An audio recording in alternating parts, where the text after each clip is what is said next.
Good morning, it's Wednesday and welcome to Souther's Way of Life.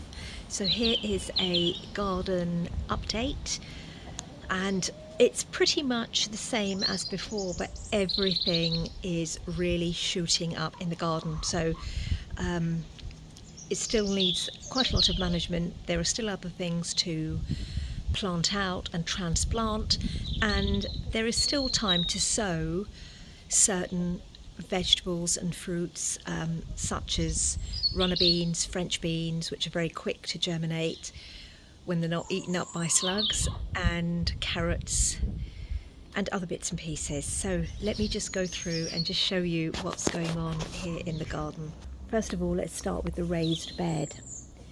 So it's doing beautifully, and you can see here that I've transplanted a lot of the onions and the leeks.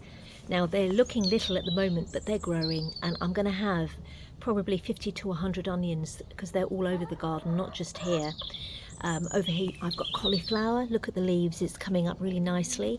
And over here are the peas. This one of them here has fallen, so I'll actually put that up, but you can see the flowers are forming, so there's going to be lots of fruit here very soon. Some more peas here, look how fast they've grown. And then I've got quite a lot of brassicas. See, there's broccoli here, and there is can't remember what this is cabbage.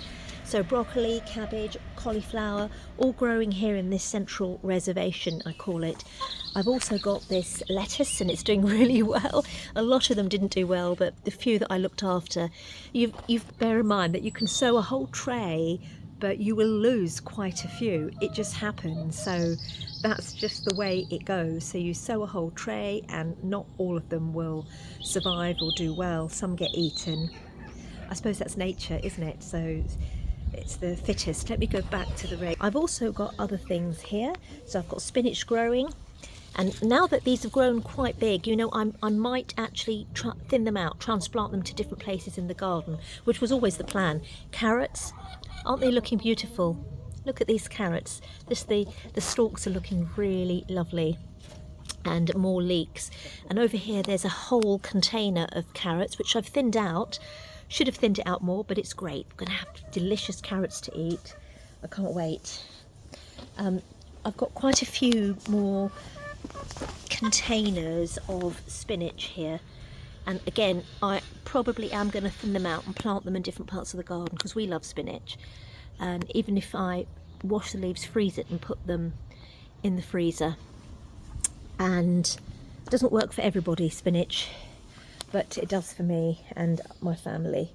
So over here on this side, if you remember, I sowed those, I transplanted those beetroot. Look how much they've grown, and they're doing really well. And in between, I've companion planted broccoli. Look, all different types of broccoli. So some of them are big-headed broccoli, some of them are just small amounts of broccoli. And I will be, even when they flower, I will be snipping off and eating them, putting them with my meat or whatever I want to eat. I've also put a container pot, and I've planted out the nasturtiums, because nasturtiums are great when placed in between brassicas and cabbages. They just keep pests away. So always look up companion planting and then plant things out and just pop them in between the brassicas. It's a natural way. Over here there's a blackberry bush growing, and it's next to the apple tree here, and it's suddenly just shot up, and there's little blackberries forming, which is wonderful. The apple tree hasn't done anything this year, and I know it's because, oh God, I've just found some, look, you can see aphids, green fly aphids. I'm going to start spraying this very quickly before they attack.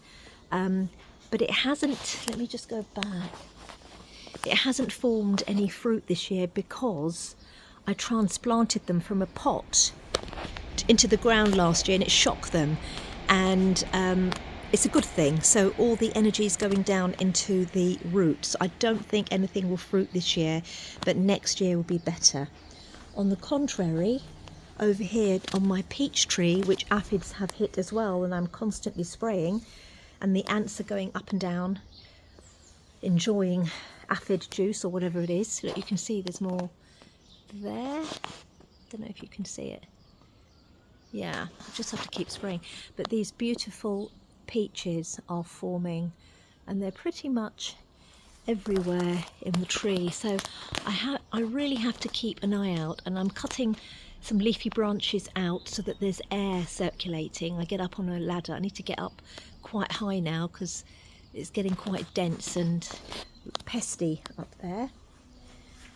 Right, it's lovely. I'm so pleased. The rhubarb is doing well. I've already harvested some rhubarb, and if I just show you here, I don't want to break any of the stalks, but look, can you see how healthy they are upright? I have to keep watering them. That one's gone down a bit, but I'll water it. Strawberries, these strawberries were in here from 2 years ago. These are wild strawberries. It's slightly different, you can see. And you get little tiny red sweet strawberries, which I just eat. I pick off and eat because they don't last long. These are more of the commercial strawberries, and I've put straw underneath.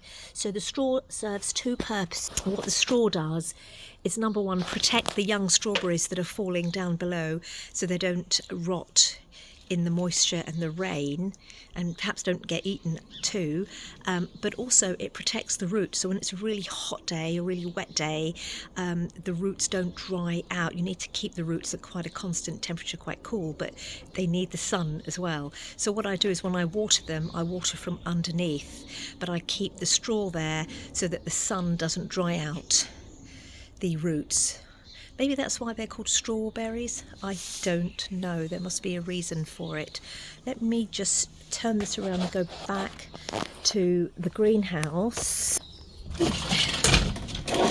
Now, the tomatoes are growing, and it's all everything is so slow this year. I don't know if other gardeners have found it. I've been pinching these out, which means pinching out the side shoots. Here, you've got the shoot coming out in between. Pinching it out. It's the main stem that I want to focus on, and what I've done, any stalks that are coming out that are facing downwards, I just cut them off because I want the energy to go here and then into producing the fruit, which is going to happen very, very soon. But I have been daily coming in and pinching out what I need to. Over here you can see I have now transplanted, at the back I've transplanted the cucumber.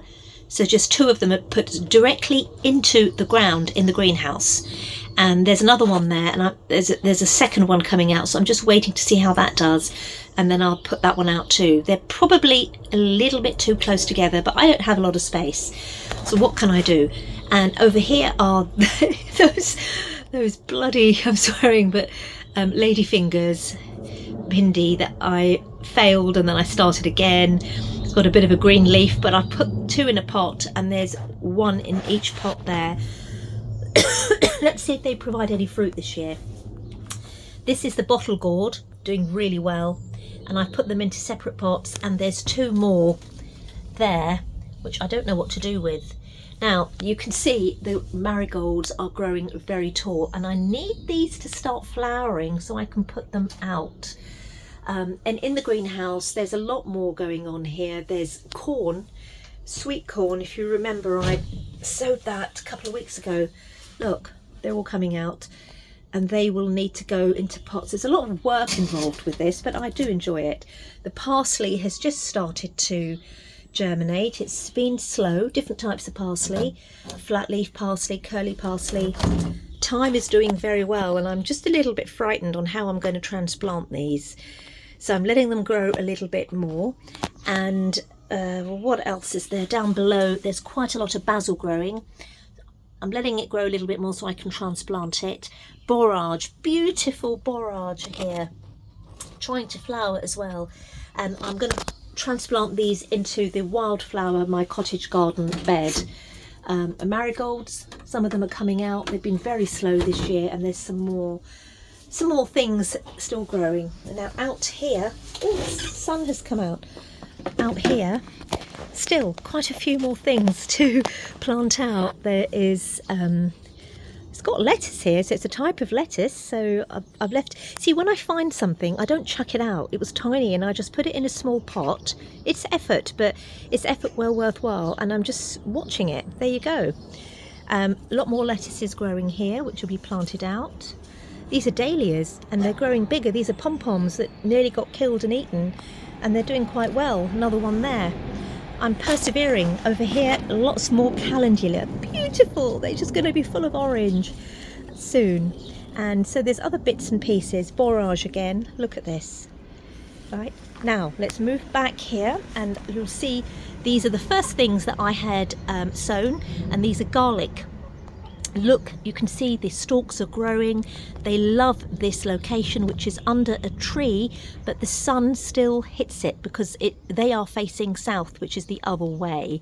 So they get some sun, but not too much, and I don't overwater them either. On this area, my little wildflower place where my Buddha is, you can see that here. Look at these wonderful, all these different wildflowers growing. This sunflowers pot I put in between. These are giant sunflower. This one needs to be supported, so I'll do that a little bit later. And lots of stinging nettles, lovely nettles here. Look at the leaves.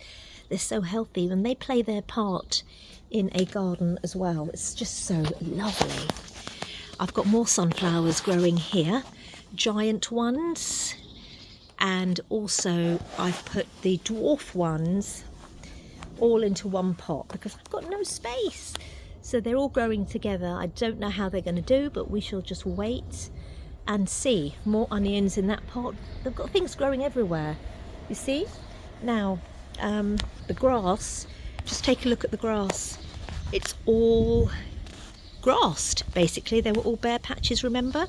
Still a little bit uneven because I'm not mowing the lawn evenly throughout. The new grass I've left alone until it's got stronger and the roots have taken hold, and then I'll put it on the high setting so that it just shaves off the top centimetre of grass, and I'll do that a little bit later. So I'm really enjoying the garden now. It's just looking so beautiful. Not as many colours as I want, but as I've explained, that's because of everything being late. Again, down in this bed, further before I reach all the flower beds, there's more nasturtiums here, and just look how healthy these kale. This is curly kale. Look how healthy they look.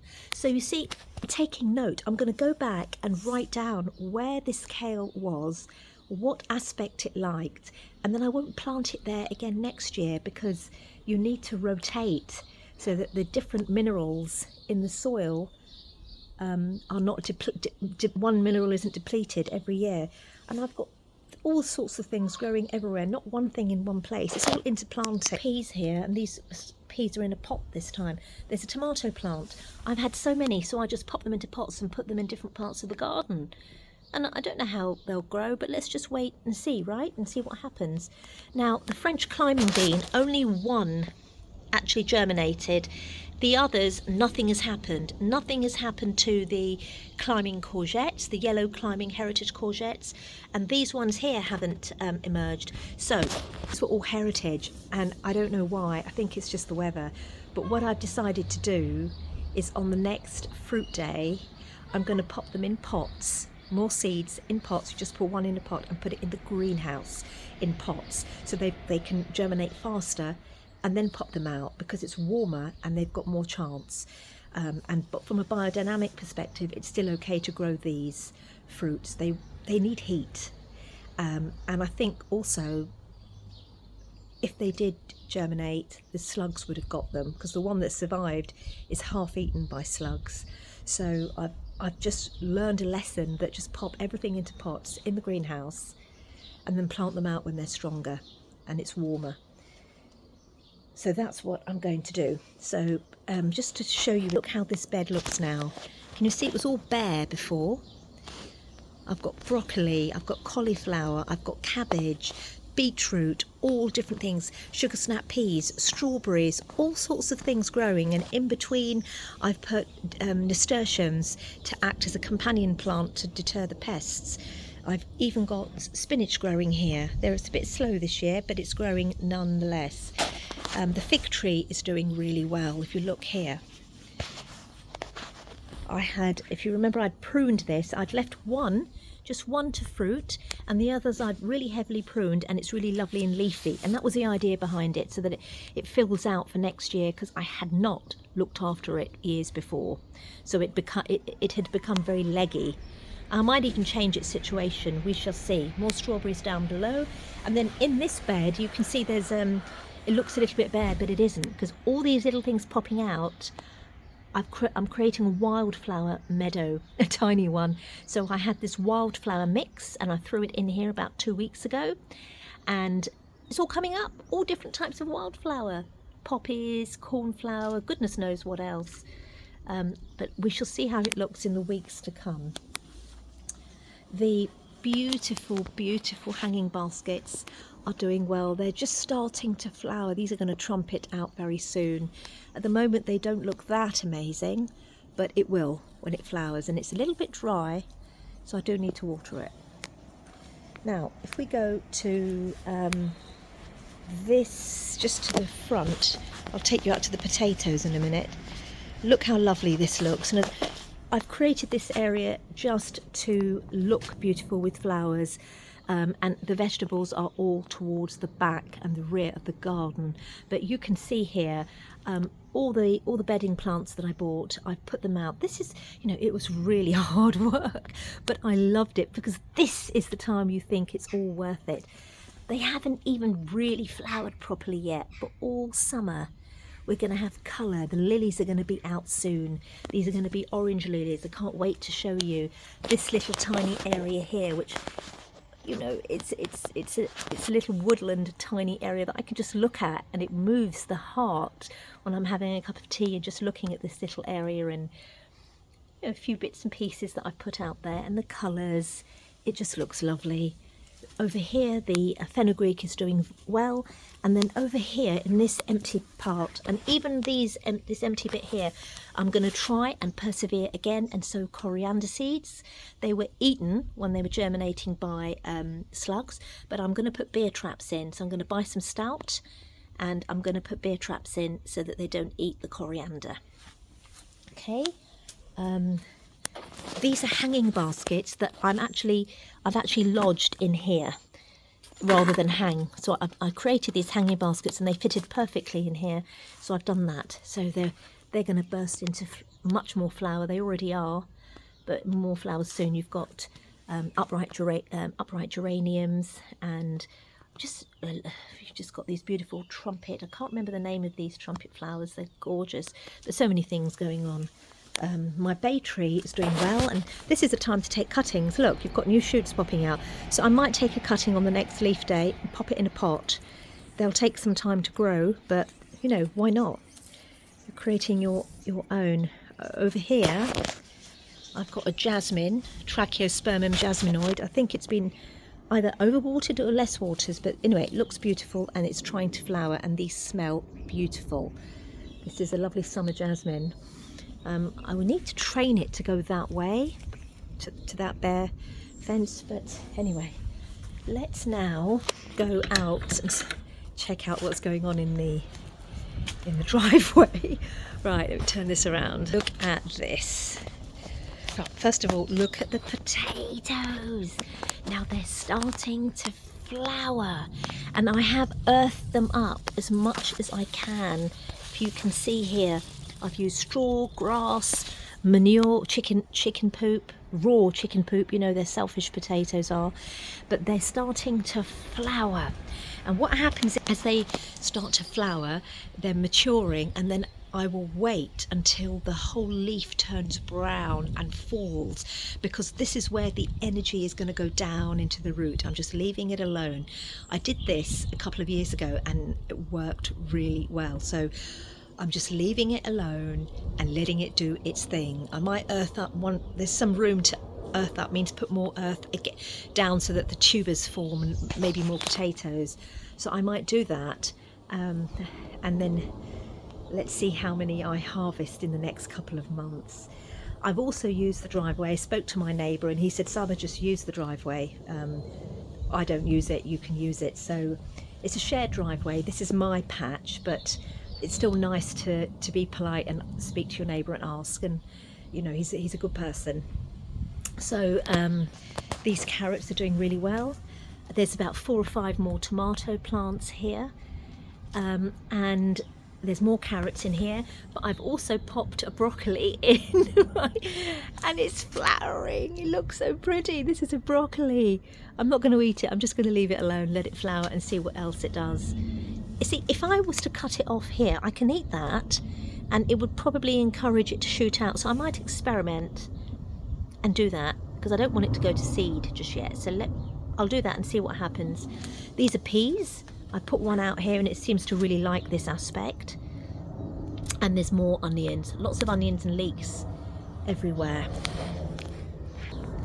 So that is the garden update. You can see everything's doing really well, and in between all my studying, understanding system science and studying. Look, I just want to show you something very away. This is what it's all about. There's a bee on the Welsh onion. Can you see? It's a haven for them. This is what we need to do to encourage our wildlife. If you think that nature in this garden doesn't feel and know the part that I'm playing to help it, think again, because these plants are alive, the universe is alive, and everything talks to everything else. And if it's done with love and care and with integrity, there's a lot of fulfillment that comes from it, but much more than that, which is unexplainable. Keep asking yourself the question why you're here, what your purpose is, and how you're helping others. And if you were to leave your body tomorrow, because remember, we're here to learn a lesson, it's a school. What have you learned and what have you done? And what have you done to help others? The whole point, and I'm going to repeat this, the whole point of being on this earth, in this form that we're in, is to learn lessons. It's a school. You're not here to, you're supposed to feel the suffering, because you have to learn lessons. You learn a lesson and then you educate others. And it's never too late. I realised this in my mid-40s, but I had no one speaking to me like this because they didn't understand. My parents' generation had no clue. You can't blame them. Yeah, it's my generation, and now we're starting to wake up to what's going on in the world because we are in dystopia and we're being controlled, and we can see it, smell it, feel it. And I am not, by any measure whatsoever, going to leave this world not doing my part to ensure that that does not happen. Each of us has got the power to do that, and be very careful not to become demoralised and envelope learned helplessness by watching media. The only way to do it is to get out on the ground, talk to people, and start a movement. Throughout history, real history, not what's been wiped out. All the stuff that's been wiped out is real, not what you read in the main rubbish books. You need to know where to go. Throughout history, it's been working class people that have risen, movements that have changed society. Like the movement in the US in the 1900s, the working class movement that stopped the 18-hour working day, 19-hour, and reduced it to 8 hours. Bet you didn't know that men and women were at the forefront of that movement. Warrior women were at the forefront of that movement, because women have got this nurturing thing in them, which isn't da-dee-da, let me nurture you, which is what you see today, especially with the influencers. It's bloody nonsense. It's very frightening. But they were like, no, this is love and compassion. We love our children and our grandchildren. We're going to do something about it.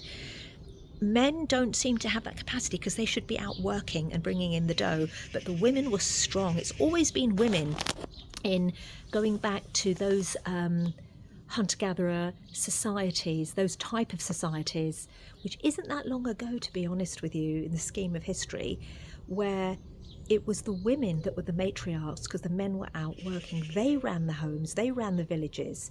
All this suppression of women started when land ownership started, monarchy started. And so it was men that ruled the land, and they suppressed the women, the real nature of women. So I'm not talking about feminism here. That's very different. That was brought in to disguise what a real woman should be. Not feminism, I'm equal to you, because you're never going to be equal to a man, because you're not a man. Now, going back to what I was saying, it's very, very important to get on the ground, get out and about, meet people, look after the people you care for, and that you should be looking after. Get rid of all your ego. You know, the worst place in the world for ego and disgust is the Middle East. I've lived there for 8 years, and now it's a million times worse. And men over there, they've lost their capacity to be men, because they're surrounded by low, dense filth in the women.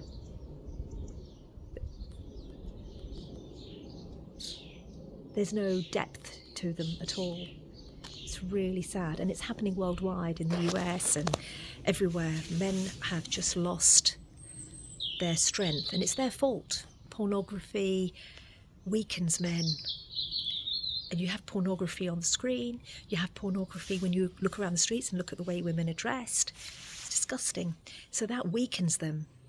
The strength of a man comes from having a strong, real woman next to him, a strong family unit, and they've, you know, it's sad because they haven't been raised in that way, but you can't blame that. That's society. When you get to a certain age, you've got to take responsibility, and I mean, you know, in your late 20s, take responsibility and say that's enough.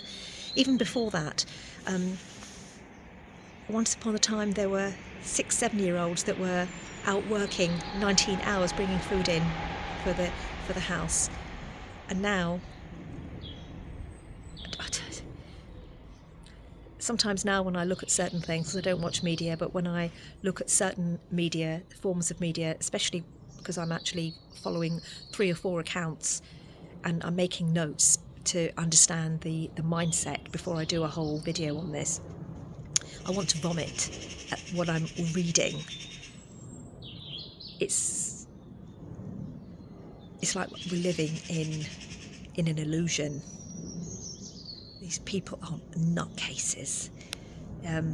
Get back to reality. This is reality where I am. Create your own reality. Please do that. And parents, keep your children away from Instagram and keep them away. Just monitor everything. Do not let them go anywhere near these sickening, filthy influences. When I say filthy, I'm not just talking about showing their body.